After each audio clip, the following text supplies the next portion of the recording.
ACB పోవాల్సిన పరిస్థితి, విచారణకు వెళ్లాల్సిన పరిస్థితి ఏంటి? మనము భారతదేశంలో 28 రాష్ట్రాలను ఎవరైతే రూలింగ్ గవర్నమెంట్ చేసినప్పుడు అనేక నిర్ణయాలు తీసుకోవడం జరుగుతుంది. సో అప్పటి వరకు ప్రతిపక్షంలో అధికారంకి వచ్చిన తర్వాత కక్షపూరితంగా 10 సంవత్సరాలు బీఆర్ఎస్ పార్టీ అధికారంలో ఉన్నప్పుడు ఏ ఒక్కరి మీద కేసులు పెట్టలే.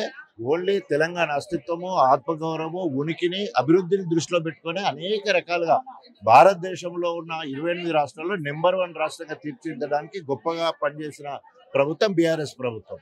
సో దాంట్లో ఎక్కడ కూడా కాంగ్రెస్ వాళ్ళను కక్ష సాధింపు చర్యలు తీసుకునేది లేదు. ఓన్లీ రేవంత్ రెడ్డి ఓటుకు నోటు విషయంలో రెడ్ ఐడెంట్ గా దొరికింది కాబట్టి ఆయన ఒక్కడు మాత్రం పోవడం జరిగింది. దొంగ అన్నట్టు మళ్ళీ ఆయన ఏం చేయనట్టు ఈ రోజు ఆయన ఇష్టం ఉన్నట్టు కేసులు పెట్టే కార్యక్రమం చేస్తున్నాడు.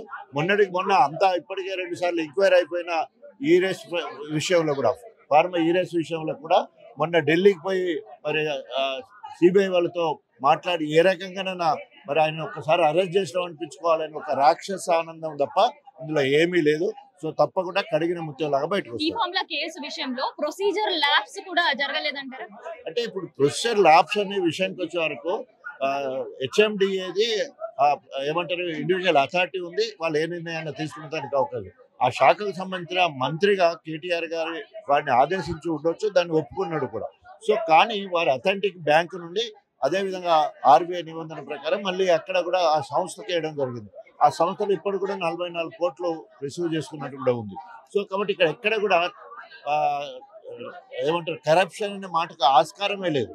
సో రాష్ట్ర ప్రతిష్టను భారతదేశం ప్రపంచ దేశాలకు చాటాలనే ఉద్దేశంతో ఆ రకంగా ఎలక్ట్రానిక్ కార్లని మన దగ్గర ఎక్కువ సేల్స్ కావాలని, ఇక్కడ అన్ని రకాల అభివృద్ధి కావాలని ఏకైక లక్ష్యంతో ఆ నిర్ణయం తీసుకోవడం జరిగింది.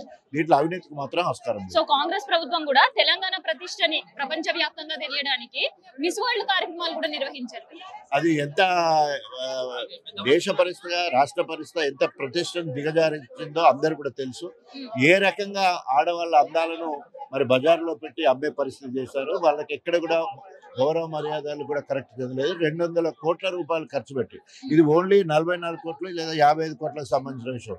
5 పైసల సంపాదన లేకుండా దాదాపు 200 కోట్ల రూపాయలు ఖర్చు పెట్టి మరి కొండందు వీల్కెన్ బట్టినట్టు ఎలాంటి లబ్ధి తెలంగాణకు జరగబోవడం కాకుండా అప్రతిష్ట పాలైంది. సో గద్దర్ అన్న పేరుతో అవార్డులు దాదాపు 14 సంవత్సరాల తర్వాత ఫిలిం ఇండస్ట్రీకి సత్కారాలు.